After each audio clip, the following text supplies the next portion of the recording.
Origin Jazz, Home CGX, and this is why some non-stealthy military airplanes are almost impossible to kill. But I don't know what you think. Why is that? Non-stealthy military airplanes? Is he talking about some big-ass tank-style planes? Because I didn't know that existed. When I heard of A-10 Warthog being like a bullet sponge, it was like, what the fuck, didn't see that coming. But when it is, like, the pilot bucket is like really bulletproof type of way, right? It's a why AWACS early warning ones, right? Air warning, some basically warning planes, which this is, right? This top radar thing. I knew of that. So as soon as I saw the first frame, this I'm like, is it talking about their early warning ones? I didn't know they made it as a tank, so it can't be killed, not by even missiles. Yeah, it's gonna be something. So yeah, it's not what you think. That's the channel's name. So yeah, it's gonna be interesting. Yeah. NATO wants to abandon this extreme powerful eyes in the skies. Why? Okay, we'll see in this one.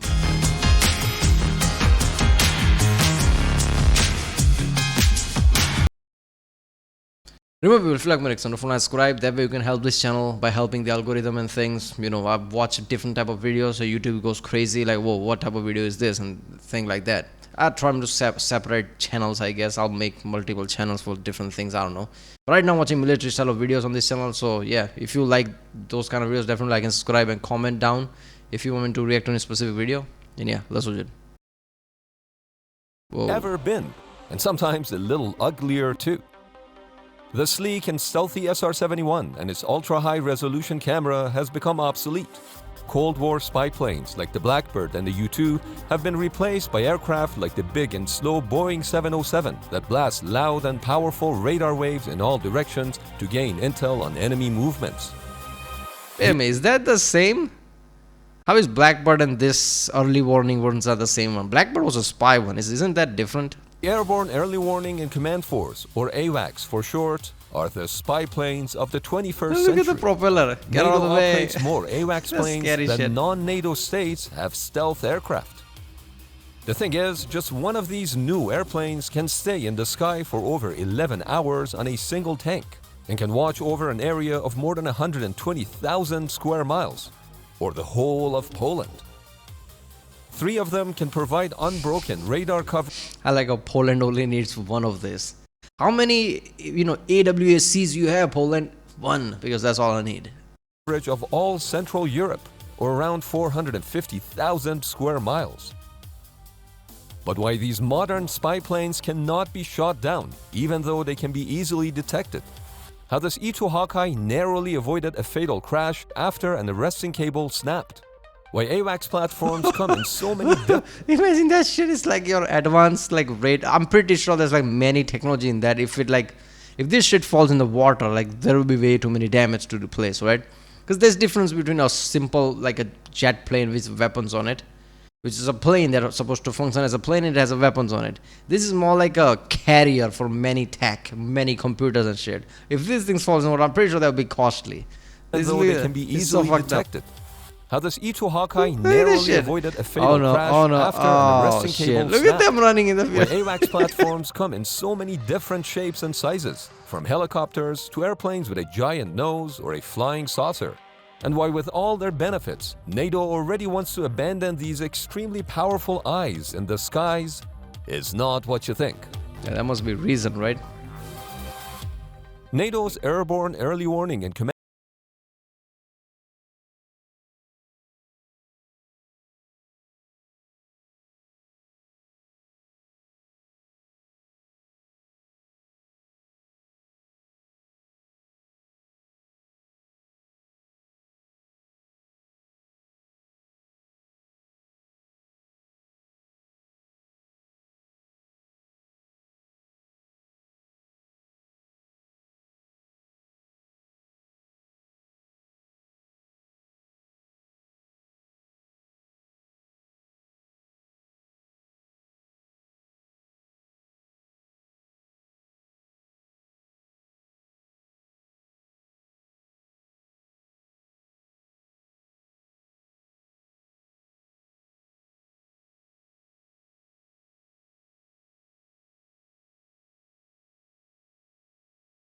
2014. That's what I'm saying. Like Russia, you always have these claims like US has this. Well, Russia also has alternative to that.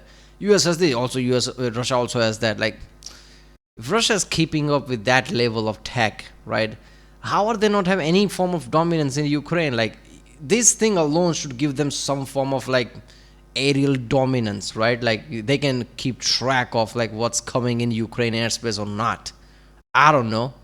I still don't understand that, right? This is one of the elements. Like people usually when they see this conflict, they're like, there must be many elements to it. It's guerrilla warfare. Maybe it's not the same. Maybe it's not simple. Yeah, okay, I understand all of that. But there are some tech that only like top military has that gives them dominance. Russia apparently has the same. Why is it not working? 2024 of a Ukrainian Patriot missile shooting down a Russian A-50 over the Azov Sea. That said, Russia claimed to have shot it down themselves by accident. There are other large AWACS planes in use around the world, which feature more advanced but more expensive. Wait a minute, is it better to claim that you shot down your own plane accidentally than enemy shooting down yours? Which is better? That, oh, wait a minute, enemy got jump on us, like it happens, or wait a minute, we don't have our shit together, we shot down our own plane. Which is better, seriously? Expensive radar technology. The Australian and British use the E-7 Wedgetail, while the Chilean and Israeli Air Force use aircraft like the Boeing Falcon. The Royal Navy uses Crow's Nest AEW helicopters as part of their early warning and command force. However, their use is very limited around the world. Their speed, size, and fuel capacity means that these machines can only operate for around 3 to 5 hours, and at less than half the altitude of their fixed-wing counterparts. Also, their sensors have less power and range, and it can only fit one crewman responsible for its operation. I mean, one thing I've noticed, whenever you want to do a big job, it's like big ass cargo planes are the way to go. They're literally fortress in the sky. Look at the like AC-130, like how powerful that is, right? Obviously, like if you fit shit on a cargo plane, fly it really high, that's going to be more OP than anything else. To the 13 personnel that operate and coordinate within an E-3 Sentry. Compared to the mechanical rotation seen on the E-3 Sentry, these more advanced airplanes and helicopters use a mix of active and passive phased array radars, which instead use electronics. A radar this big is about as stealthy as a bullhorn in an office meeting. Yeah. So why use such aircraft as modern surveillance machines? I mean, what alternative is there? Radar works by line of sight, which is why radar domes are often found on top of tall structures or on very high ground. This is also why a Navy ship's radar is always at its highest point.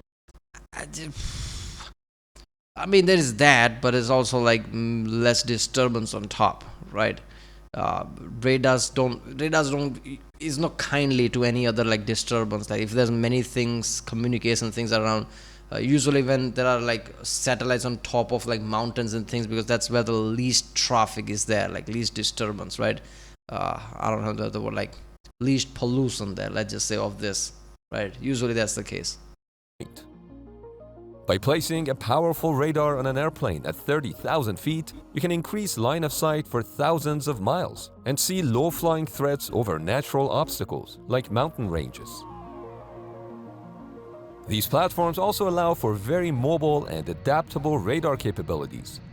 NATO can deploy an AWACS in a matter of hours to a conflict zone or to an area that needs surveillance. The E-2 Hawkeye is the most mobile of these platforms. It's part of the US military's Carrier Airborne Early Warning System. This is insane. A network of platforms designed... A propeller plane taking off that fast, obviously I know it's like, you know, those systems at place to like jumpstart it, but still, like just looking at it, look at how to fast protect the Navy's most vital assets, aircraft jumper carriers. cables are there to assist, obviously. These airplanes feature Jumper a cable, what are they collapsible wing design for storage in the hangar bay. What? But why do they still use propeller engines? The E-2 Hawkeye is specifically designed for maritime support missions. Unlike its bigger sisters like the E-3 Sentry or the E-7 Wedgetail, the E-2's job is to escort slow-moving ships through hostile waters, flying at lower altitudes and lower speeds than other AWACS airplanes. The E-2's twin propeller engines allow for slower stall speeds than turbofan engines and make it more fuel efficient for longer missions. Yeah, I think jets gonna make it just like average much faster than sometimes it needs to be. That's why mostly like attack support planes like A planes usually have propellers, right? That's why E-2 Warthog has propellers, right? It can be stable at lower speed and can support in that way. So radars, like, you need to be somewhat slower. You're not trying to get to point A to B, you're trying to surveil an area. So yeah, I guess. And this key design choice also saved the lives of 4 crewmen. On March 18, 2016, an E-2 Hawkeye was completing a routine landing on the deck of aircraft carrier USS Eisenhower when the arresting cable snapped at the last second, sending the aircraft and its crew barreling down into the ocean. Fortunately, the twin propeller's low stall speed allowed the crew to pitch up the airplane and narrowly avoid disaster. Look at everybody. Oh my god, the planes went down, it just flies off. It's just like, oh god, thank god. This is so good, look at that. Imagine the people on board. Imagine the pilot like, oh shit, we're down, and just like somehow pulls up.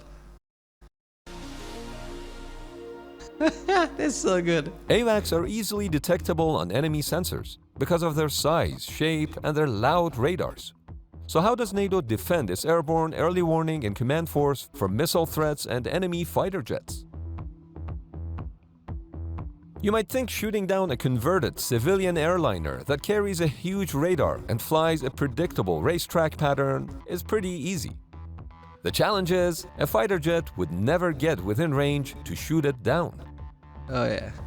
AWACS airplanes are considered high-value, heavy airborne assets, or in layman terms, they need to be protected at all costs. There are jets around it. When flying close to enemy territory, AWACS planes will always be escorted by friendly fighter jets. In wartime, AWACS will operate and communicate with hundreds.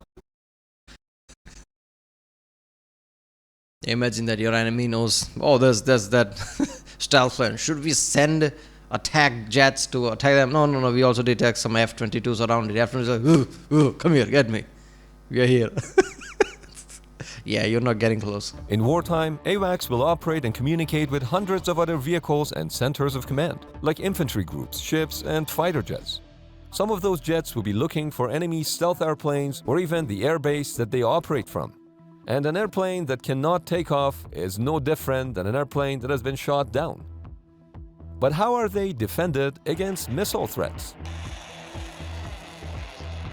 Unlike fighters, modern AWACS planes are very unmaneuverable and probably could not dodge a large and fast-moving missile. However, missiles are pretty useless without radar locking. And the second an enemy vehicle tries to lock a missile onto an AWACS, both them and their missile will be jammed to oblivion. Yeah, this is because AWACS have electronic countermeasure systems over 5 times more powerful than electronic warfare jets like the EA-18 Growler.